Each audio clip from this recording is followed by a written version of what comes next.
Okay, so record and we're gonna go live. And let's see how we go. Okay.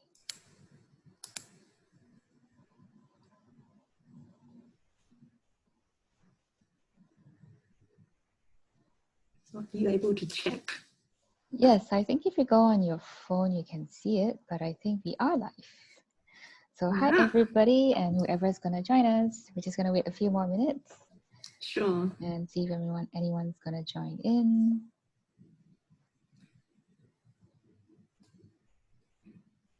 So the live would be on the group?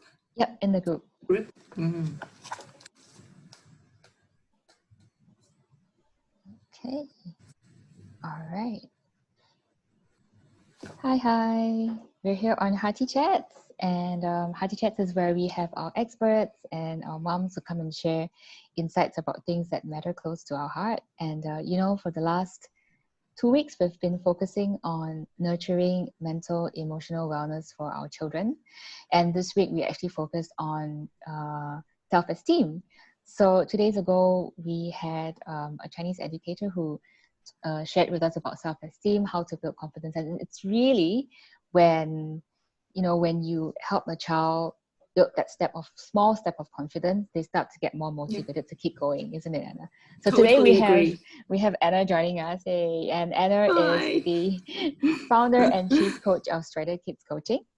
And Anna, you've been coaching as a performance coach for over 16 years with a lot of corporate experience, right? I've been coaching corporate for over 5 years. It's just I work in the corporate world. I see. Okay, wonderful. Yes. Yeah. Okay. So can you clear there?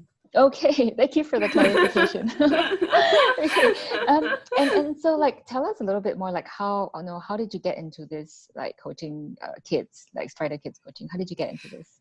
Yes, so you mentioned, I started off as performance coach for the adults. So I work with executives and managers on how they can improve on their personal life as well as their career.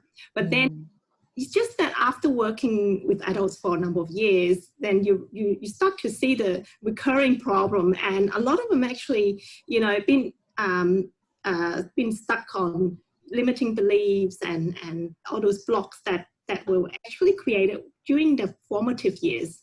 So that's when I thought, perhaps if we go back and help our kids, then that's where we can create a better, an easier journey for our kids in the future. Definitely. I totally agree with you because a lot of how we interact with people and make decisions as adults, it's all from our past experiences and our memories. And it goes all the way back to childhood or growing up years. So definitely a lot of things we pick up there affects how we deal with people as working adults. So I totally agree with you. So today we're going to talk about how we can help our children set realistic goals that build confidence. What is your take on this? So first we're talking about how does society affect the expectations that that parents have on our children and the expectation that children have on themselves, right?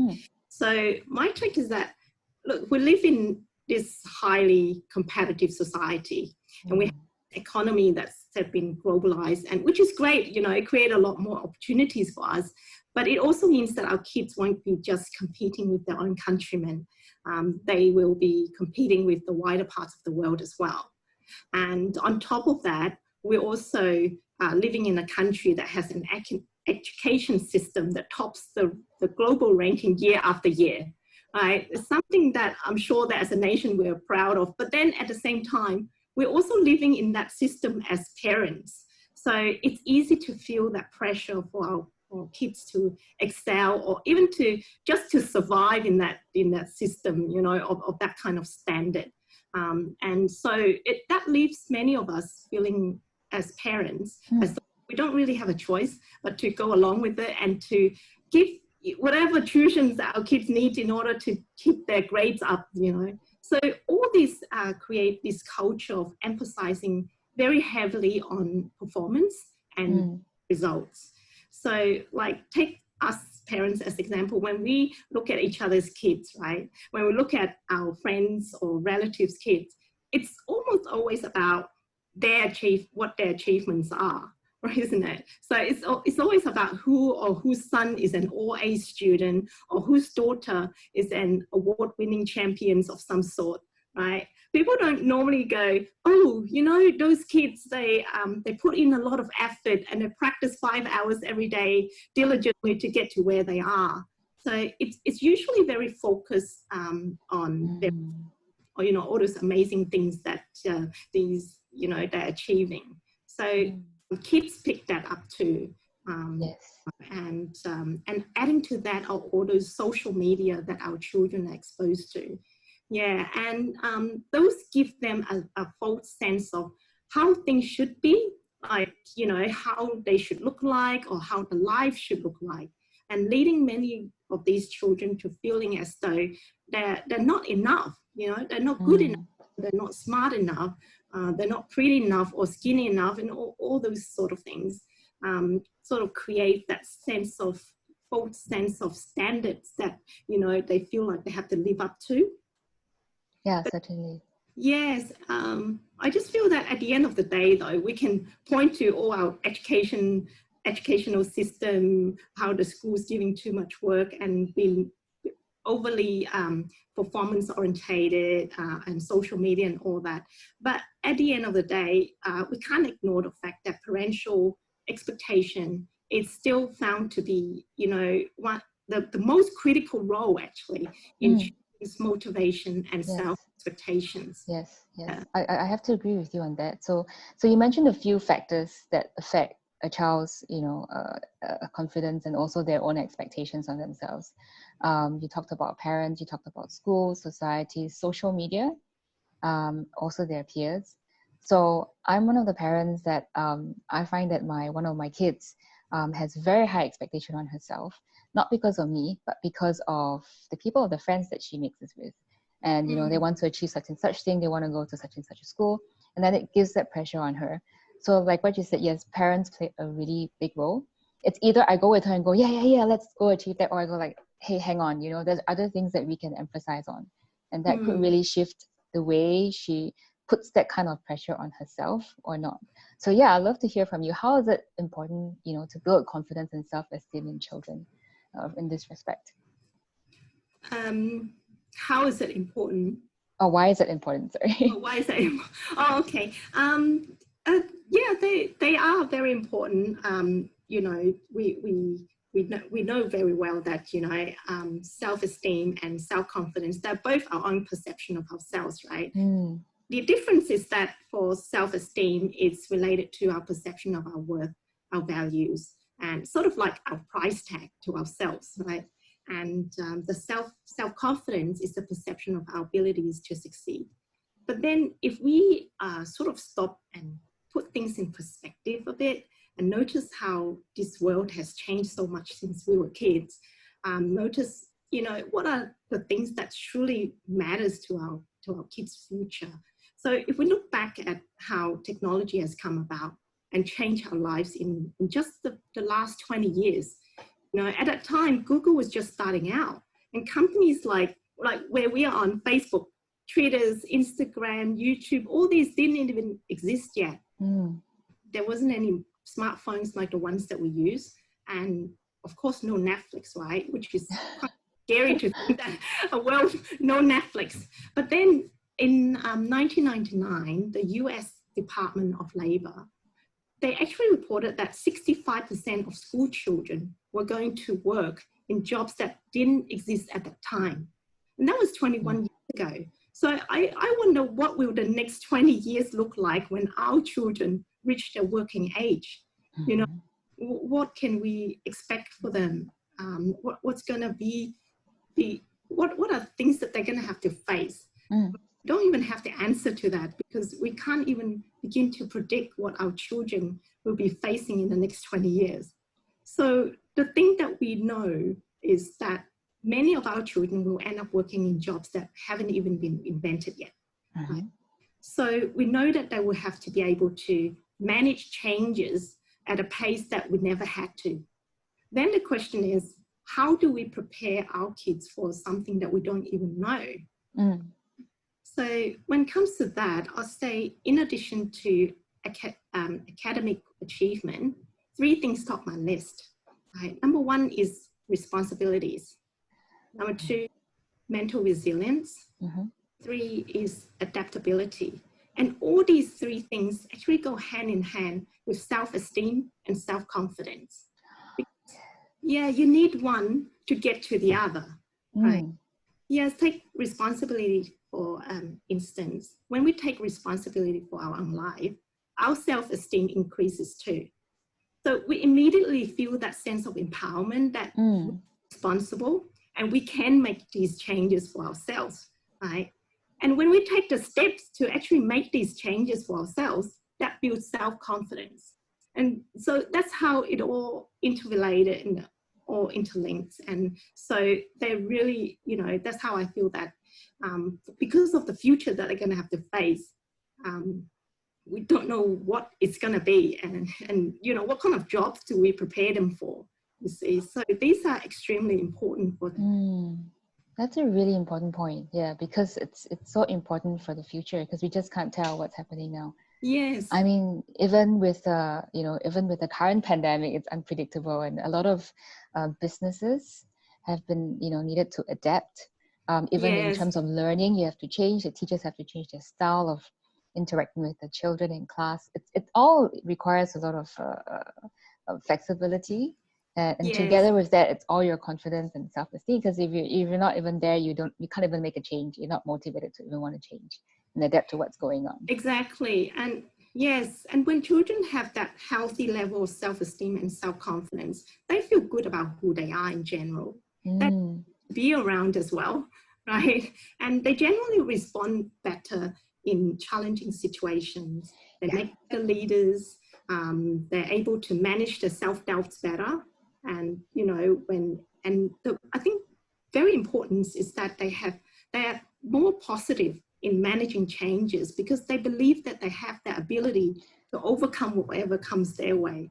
You know, and so they're more likely to look past their mistakes as well because because they believe that they can do better the next time. So yeah, so that's why those 2 are extremely important in preparing our children for the future that's awaiting them. I like what you said about looking past your mistakes because that's so important. You know, that's the only way you can improve and progress if you're willing to look past your mistakes.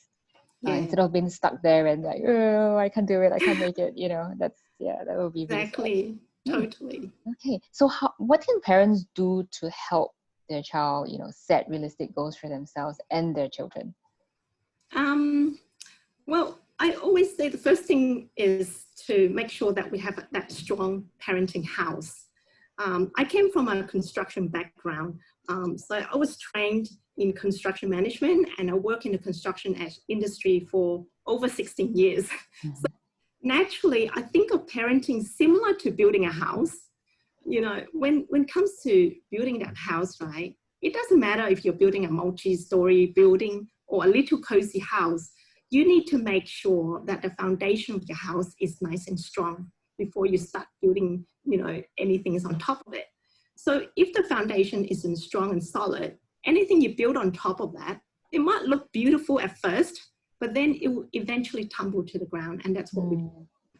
So I'd say the first step is to make sure that your foundation is strong, is there. So when we talk about parenting, we talk about, you know, love, connection, trust. So all these make up the foundation of your parenting house, right? Just children must know without doubt that they are loved by us no matter what, and that, you know, they're important to us, and this is to meet one of their most basic needs. They need to know that no matter what, we hold that safe space for them. Yes.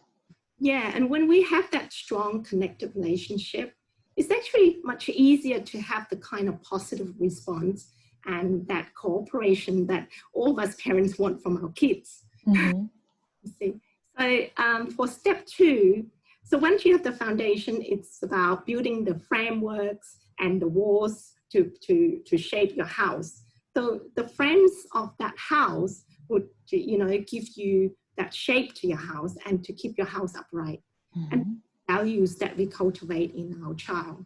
Values such as confidence, compassion, respect, and all these great things, right? These things are what shape them and support them, and be that inner compass to guide them through life.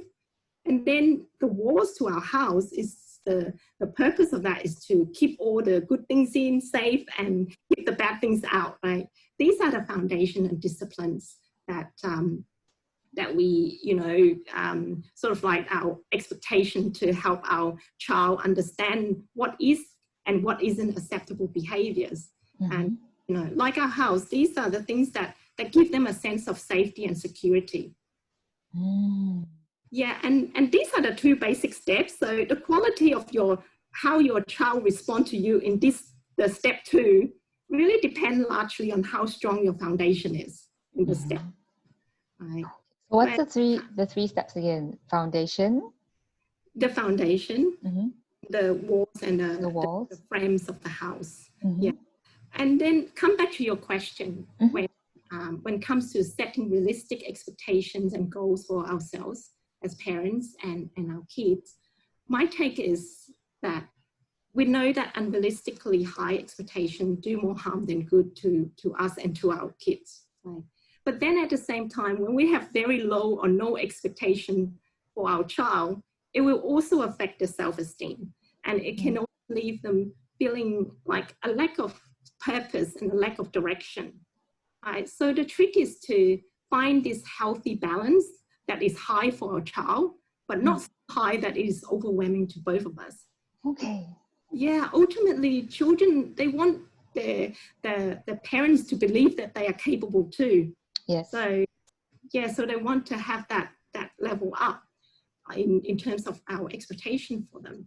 And, one thing is, parents, we can get into a stage where we stress ourselves up when we compare our kids to the other kids of the same age.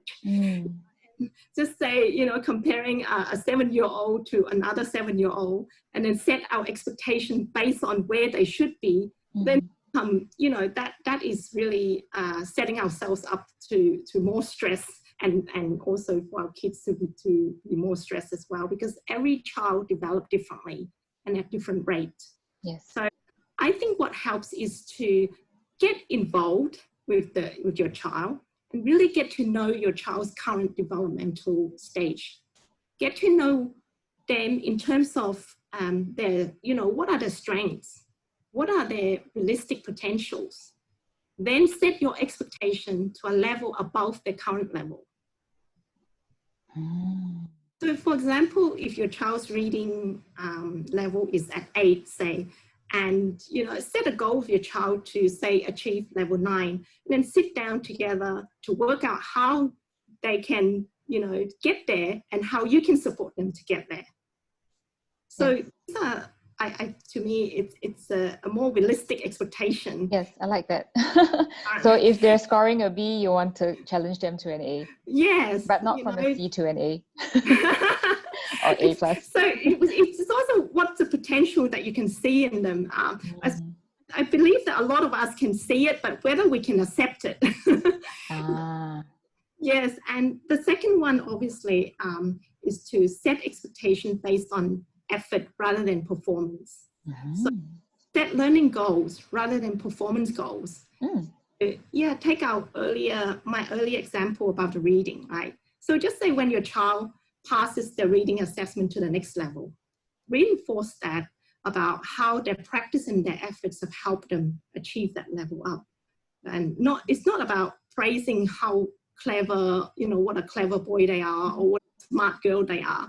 It's telling them instead how their effort and how their commitment to practice every day have gotten them there to this level. So celebrate that improvement and progress. I remember we said earlier about confidence. Solid confidence is achieved by actions that they take. It's not by what we tell them. Exactly. Yeah. Oh, I So really like this.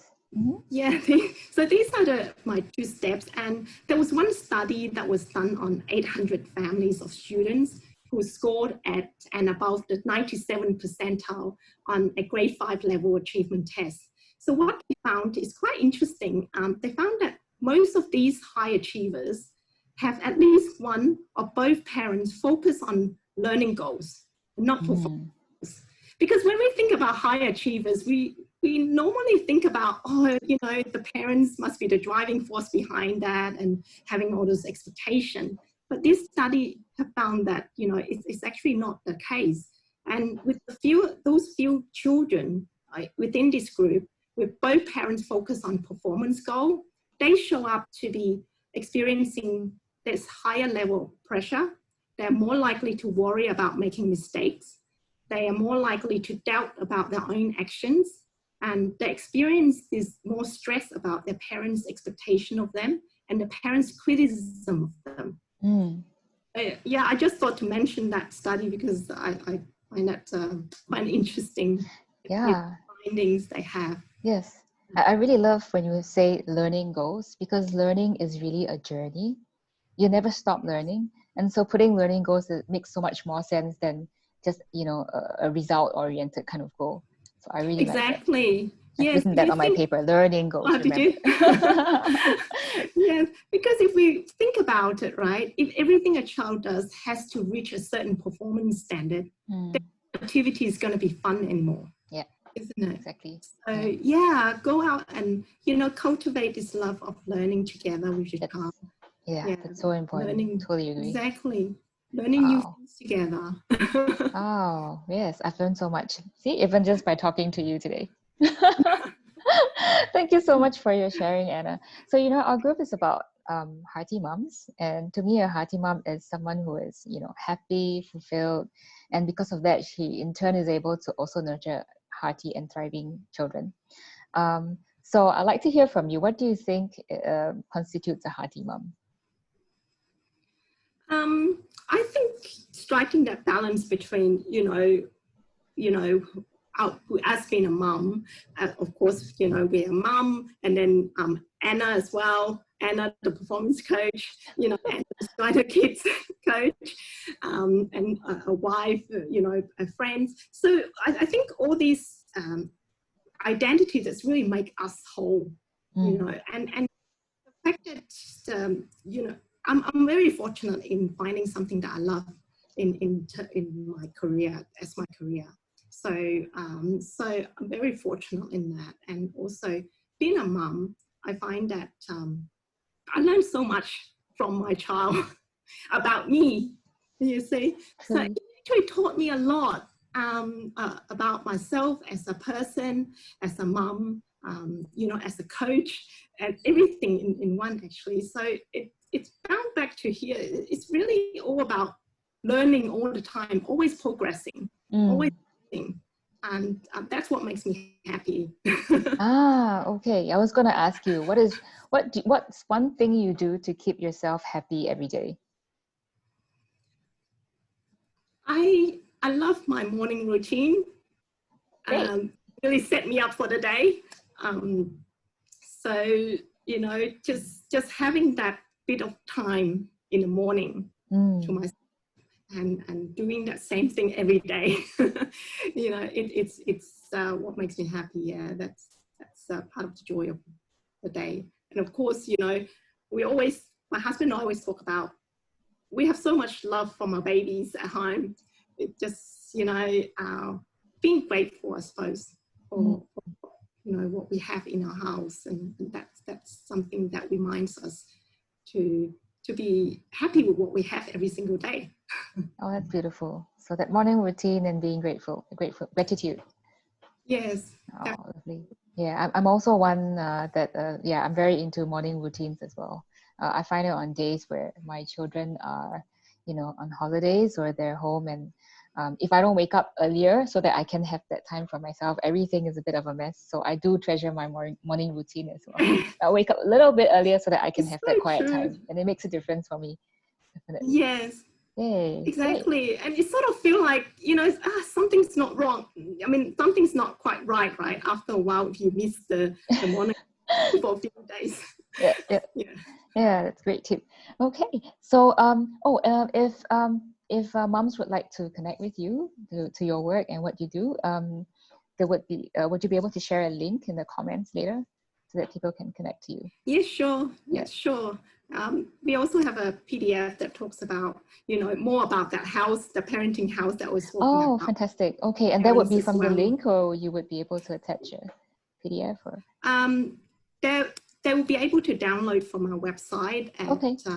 striderkidscoaching.com. Okay, we'll pop that in the comments later so they can Sure. contact you. Thanks. Okay. Thank you. Thank you so much for your chat today. It was really, really insightful. Picked up a lot of things, especially the learning goals. So I'm gonna, keep an eye on that. So thank you everyone who came. You. Yeah. And all those Thanks for listening having in. me. Yeah, thank you. And all those who are gonna watch the replay, check out the comments later. All right, so we're gonna sign up now. Okay. Bye everyone. Okay, thanks. Bye. Bye. Okay, let me just stop the live. Okay, I think we have stopped. You think? Oh,